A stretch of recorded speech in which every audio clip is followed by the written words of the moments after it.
కార్యక్రమాన్ని మనం అమలు చేయడం జరిగింది. ఇదే కాదు, మొదటి సంవత్సరంలో ఈ రాష్ట్రాన్ని పట్టి పీడిస్తున్న నిరుద్యోగ సమస్యను పరిష్కరించడానికి తెలంగాణ రాష్ట్ర ప్రభుత్వంలో మొదటి ఏడాదిలోనే 55,143 ప్రభుత్వ ఉద్యోగాలు ఇచ్చి ఈ రాష్ట్రంలో ఉన్న నిరుద్యోగ సమస్యను పరిష్కరించడానికి మన ప్రభుత్వం తీవ్రమైన కృషి చేసింది. ఈరోజు దేశంలోనే ఏ రాష్ట్రం ఏ ముఖ్యమంత్రి చేయని విధంగా మన ప్రభుత్వం మన నియోజకవర్గ ప్రజల ఆశీర్వాదంతో ఈనాడు తెలంగాణ రాష్ట్రంలో 55,163 ప్రభుత్వ ఉద్యోగాలను ఇచ్చి నిరుద్యోగులను ఆదుకున్న ప్రభుత్వం మన ప్రభుత్వం అని ఈ సందర్భంగా నేను తెలియజేయదలుచుకున్నా. ఇదే కాదు, ఈనాడు రాష్ట్రంలో వ్యవసాయానికే 24 గంటలు ఉచిత విద్యుత్తు కాదు, పేదవాళ్ళ ఇళ్లకు కూడా ఉచిత విద్యుత్తు ఇవ్వాలని ప్రతి పేదవాడి ఇంటికి 200 యూనిట్లు ఈరోజు ఉచితంగా విద్యుత్తును సరఫరా చేస్తూ 50 లక్షల కుటుంబాలకు ఈనాడు ఇండ్లలో కూడా పేదవాడి కళ్ళల్లో పేదవాడి ఇంటిలో వెలుగులు చూడాలి, పేదవాడి కళ్ళల్లో సంతోషాన్ని చూడాలి అని ఈనాడు మనం 200 యూనిట్లు పేదవాళ్లకు ఉచితంగా ఇంట్లలో కరెంటు ఇస్తున్నాం. ఇదే కాదు, ఆడబిడ్డలు కట్టెల పొయ్యితో కష్టాలు పడుతున్నారు. ఆనాడు సోనియమ్మ మీకు దీపం పథకం ద్వారా గ్యాస్ పొయ్యి సిలిండర్ ఇవ్వడమే కాకుండా 400 రూపాయలకే సిలిండర్ ఇచ్చింది. కానీ కేసీఆర్ మోడీ గారు అధికారంలోకి వచ్చి 400 రూపాయల సిలిండర్ను 1200 రూపాయలు చేసింది.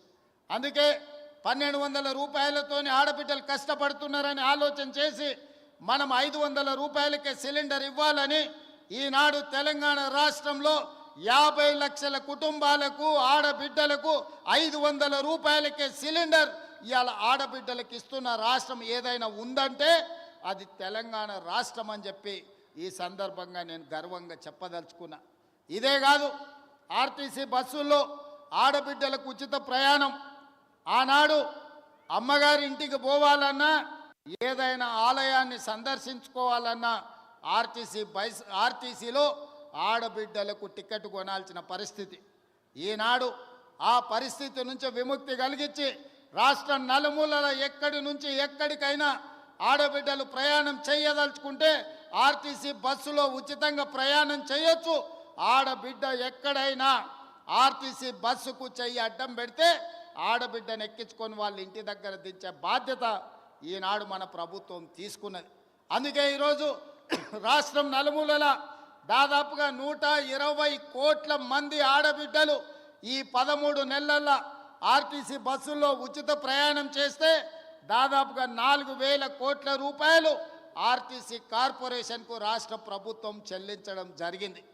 ఈ విధంగా రైతులకు అదే రుణమాఫీ, నిరుద్యోగ యువకులకు ఉద్యోగ ఉపాధి అవకాశాలు, ఆడబిడ్డలకు ఆర్టీసీలో ఉచిత ప్రయాణం, అదే విధంగా 500 రూపాయలకే సిలిండర్, పేదవాడి ఇంటికి ఉచిత విద్యుత్తు, ఈ పథకాలన్నిటిని అమలు చేసినాం. ఇవి సరిపోతాయా అంటే సరిపోదు, పేదవాడికి ఇంకా ఆదుకోవాల్సిన అవసరం ఉన్నది. ఆ ఆలోచనతోనే గతంలో రైతు భరోసా 5,000 ఉంటే 10,000 రూపాయలు సంవత్సరానికి ఉంటే ఈసారి ఇంకా ధరలు పెరిగినాయని ఈనాడు రైతు భరోసా పథకం కింద ఎకరాకు 12,000 రూపాయలు సంవత్సరానికి ఇవ్వాలని ఈరోజు ఆ కార్యక్రమాన్ని ప్రారంభించినాం. ప్రతి సంవత్సరం దాదాపుగా 20,000 కోట్ల రూపాయలు ఈనాడు రైతు భరోసా పథకం కింద ప్రతి ఎకరాకు 12,000 రూపాయలు ఇవ్వాలని ఆ పథకాన్ని ఈరోజు తెలంగాణ రాష్ట్రంలో ఉండే దాదాపుగా 70 లక్షల మంది రైతులకు కొడంగల్ శాసనసభ నియోజకవర్గం చంద్రవంచ నుంచి ఈరోజు ఆ కార్యక్రమాన్ని ప్రారంభించుకున్నాం. ఈరోజు జనవరి 26 బ్యాంకులకు హాలిడే ఉన్నది. రాత్రి 12 గంటల తర్వాత ప్రతి రైతుకు, రాష్ట్రంలో ఉన్న వ్యవసాయ భూమి ఉన్న ప్రతి రైతుకు రాత్రి 12 గంటల తర్వాత ప్రతి ఎకరాకు 6,000 రూపాయలతోని మీ ఖాతాల్లో మీ నగదు టకీమని పడే విధంగా ఈరోజు కార్యక్రమాన్ని తీసుకున్నాం. ఇంత గొప్ప కార్యక్రమం, ఈ రాష్ట్రంలో ఉండే లక్షలాది మంది రైతాంగ కుటుంబాలను ఆదుకోవాలన్న కార్యక్రమం ఇవాళ కొడంగల్ శాసనసభ నియోజకవర్గం చంద్రవంచ గ్రామం నుంచి ప్రారంభించుకోవడం మనందరికీ సంతోషం. ఈరోజు రాష్ట్రం మొత్తం చంద్రవంచ వైపు చూస్తుంది అంటే రైతుల కళ్ళల్లో ఆనందం మనం ఈ వేదిక మీద నుంచి చూడాల్సిన అవసరం ఉన్నది. అదేవిధంగా పేదలు నేను పాదయాత్ర చేసినప్పుడు సమ్మక్క సారలమ్మ జాతర నుంచి ములుగు నియోజకవర్గంలో పాదయాత్ర మొదలుపెట్టి ఆ రోజు ఖమ్మము, వరంగల్, ఆదిలాబాదు, అదేవిధంగా నిజామాబాదు, కరీంనగర్ ఈ ప్రాంతాలలో తిరుగుతున్నప్పుడు తండాలలో, గూడాలలో, మారుమూల పల్లెల్లో పేదోళ్ళు వచ్చిండ్రు. వాళ్ళందరూ అడిగినరు, సార్ భూమి ఉన్న వాళ్ళకే రైతు భరోసా ఇస్తున్నారు, భూమి ఉన్న వాళ్ళకే ఉచిత కరెంట్ ఇస్తున్నారు, భూమి ఉన్న వాళ్ళకే అన్ని చేస్తున్నారు, భూమి లేని మాలాంటి పేదలను మీరు ఆదుకోవాల్సిన అవసరం ఉన్నది, మా కష్టాలు తీరవండి అని భూమి లేని పేదలు వచ్చి కలిసినారు. ఆలోచన చేసినాం, మంత్రివర్గంలో చర్చించినాం. అందుకే ఈనాడు భూమి లేని నిరుపేదలకు ఉపాధి హామీ పథకంలో పనిచేస్తున్న వాళ్లకు ఖచ్చితంగా సంవత్సరానికి 12,000 రూపాయలు ప్రతి కుటుంబానికి ఇవ్వాలని ఇందిరమ్మ ఆత్మీయ భరోసా కార్యక్రమాన్ని ఇవాళ చంద్రవంచలో ఈ గ్రామ పంచాయతీలో ప్రారంభించుకున్నాం. దాదాపుగా ఇందిరమ్మ ఆత్మీయ భరోసా కార్యక్రమం 10 లక్షల కుటుంబాలకు మేలు జరగబోతుంది. ఇవాళ భూమి లేని నిరుపేదలను, ముఖ్యంగా దళితులను, గిరిజనులను, ఆదివాసులను, బలహీన వర్గాలను ఆదుకోవడానికి పథకం తీసుకొచ్చినాం. వాళ్ళ ఖాతాలో కూడా సంవత్సరానికి 12,000 రూపాయలు వేయబోతున్నాం. వాళ్ళ నగదు కూడా రాత్రి 12 గంటల తర్వాత బదిలీ కాబోతున్నదని చెప్పి నేను ఈ సందర్భంగా తెలియజేయదలుచుకున్నా. అదేవిధంగా ఇందిరమ్మ ఇల్లు, పేదవాళ్ళకి ఇందిరమ్మ ఇల్లు అనగానే డాక్టర్ వైఎస్ రాజశేఖర రెడ్డి గుర్తొస్తాడు. ఆనాడు 2004 నుంచి 2014 వరకు ప్రతి పేదవాడికి ఇల్లు లేని ప్రతి వాడికి ఇల్లు కట్టుకోవడానికి ఆనాడు ఇందిరమ్మ ఇల్లు ఇచ్చినాం. 2004 నుంచి 2009 వరకు, 2009 నుంచి 2014 వరకు నేను గురునాథ్ రెడ్డి గారు ఎమ్మెల్యేలుగా ఉన్నప్పుడు ఈ నియోజకవర్గంలోనే రాష్ట్రంలో అత్యధికంగా తెలంగాణ రాష్ట్రంలో ఇందిరమ్మ ఇండ్లు తీసుకున్న నియోజకవర్గం ఉందంటే దాదాపుగా 36,000 ఇండ్లు ఈ నియోజకవర్గంలో మేమిద్దరం ఆనాడు పేదలకు ఇప్పించినాం. చంద్రశేఖరరావు కడుపు మండి 2014లో అధికారంలోకి వచ్చిన తర్వాత ఎందుకు కొడంగల్ పేదలకు అత్యధికంగా ఇండ్లు ఇచ్చిండ్రని సిబిసిఐడి ఎంక్వైరీ చేసిండు. కానీ ఆయన ఎన్నికలప్పుడు మనకు మాట చెప్పిన డబుల్ బెడ్రూమ్ ఇల్లు ఇస్తా అని. నేను అడుగుతున్న ఈడున్న కొడంగల్ శాసనసభ నియోజకవర్గ యువకులను చాలామంది ఇక్కడికి వచ్చిండ్రు. మీ గ్రామాలలో ఎవరికైనా డబుల్ బెడ్రూమ్ ఇల్లు వచ్చిందా? ఎవరికైనా వచ్చిందా? మొత్తం మన నియోజకవర్గంలో కూడా ఏ ఒక్కరికొక్క డబుల్ బెడ్రూమ్ ఇల్లు ఇయ్యలే. ఊరికో కోడి, ఇంటికో ఈక కూడా ఆనాడు ప్రభుత్వం ఇవ్వలేదు.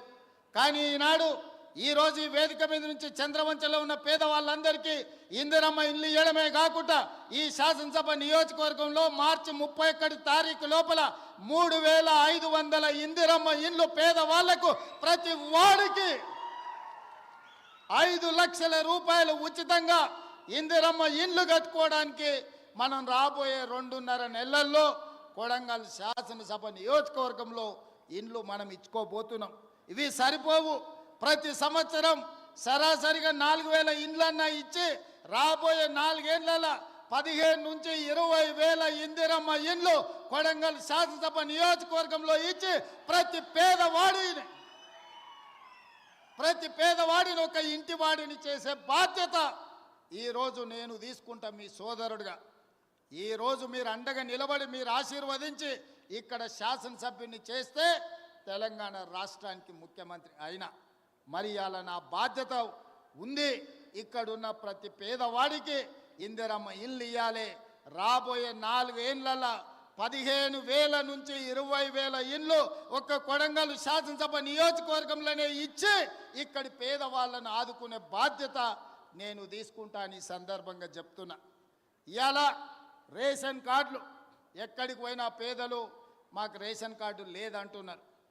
చంద్రశేఖరరావు గారు గొప్ప మేధావి, 80,000 పుస్తకాలు చదివిండు. వాళ్ళ కొడుకేమో అమెరికాలో చదువుకున్నా అంటాడు. 80,000 పుస్తకాలు చదువుకున్న ఆయన కానీ అమెరికాలో కంప్యూటర్ చదివొచ్చిన ఆయనకు ఈ తెలంగాణ రాష్ట్రంలో ఉన్న పేదలకు రేషన్ కార్డు ఇవ్వాలనే కనీస జ్ఞానం లేదు. 10 ఏళ్ళు ఎదురు చూసిన రేషన్ కార్డులు ఇవ్వలే.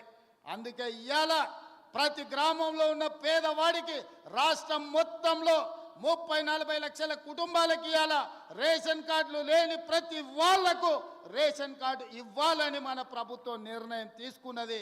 రేషన్ కార్డు ఇచ్చిన ప్రతి వాడికి సన్న బియ్యం పంచే కార్యక్రమాన్ని కూడా మన ప్రభుత్వం తీసుకుంటుంది. ఇవాళ రేషన్ కార్డు అనేది పేదవాడి యొక్క గుర్తింపు. ఆధార్ కార్డు ఎట్లనో రేషన్ కార్డు కూడా అట్లనే. ఎక్కడికి పోయినా ఏమున్నా లేకపోయినా పేదవాడిని అధికారులు రేషన్ కార్డు ఉందా అని అడుగుతారు. మరి ఇవ్వాల్సిన అధికారులు గత ప్రభుత్వం 10 ఏళ్ళు రేషన్ కార్డులు ఇవ్వలేదు. అందుకే ఇవాళ మనం ప్రతి గ్రామంలో గ్రామ సభలు పెట్టి గ్రామ సభల ద్వారా మన దగ్గర ఉన్న సమాచారాన్ని ఇవ్వడమే కాదు, రేషన్ కార్డులు రాని వాళ్ళను వివరాలు లేని వాళ్ళను గ్రామ సభలల్లో మీ వివరాలు ఇవ్వండి, మీ అందరికీ రేషన్ కార్డులు ఇస్తామని చెప్పి మన ప్రభుత్వ అధికారులను గ్రామాలకు పంపించినాం. ప్రతి 6 నెలలకు క్రమము తప్పకుండా అధికారులను గ్రామాలకు పంపిస్తున్నాం. గత 10 ఏళ్ళలో ఎప్పుడైనా అధికారులను చూసినరా అని నేను అడుగుతున్నా. ఎప్పుడైనా చూసినరా? కలెక్టర్లను చూసినరా? ఆర్టీఓలను చూసినరా? ఎంఆర్ఓలను చూసినరా? అధికారులు ఎవరైనా మన గ్రామాలకు వచ్చినరా? ఇప్పటికే 3 సార్లు మనం గ్రామ సభల ద్వారా గ్రామాలకు అధికారులను పంపించి ప్రజల దగ్గరికి పంపించి ప్రజా పరిపాలనలో ప్రజలకు మీరు జవాబుదారీతనంగా ఉండాలి, ప్రజలకు వెళ్ళి వివరించండి అని చెప్పి ప్రతి అధికారిని గ్రామ బాట పట్టించినాం. గతంలో పని కావాలంటే ఫామ్ హౌస్కు పోవాల్సి ఉండే, కానీ ఇప్పుడు ఆ విధానం మార్చినాం. ప్రజల దగ్గరికే అధికారులను పంపించినాం, ప్రజల దగ్గరికే ఎమ్మెల్యేలను పంపించినాం, ప్రజల దగ్గర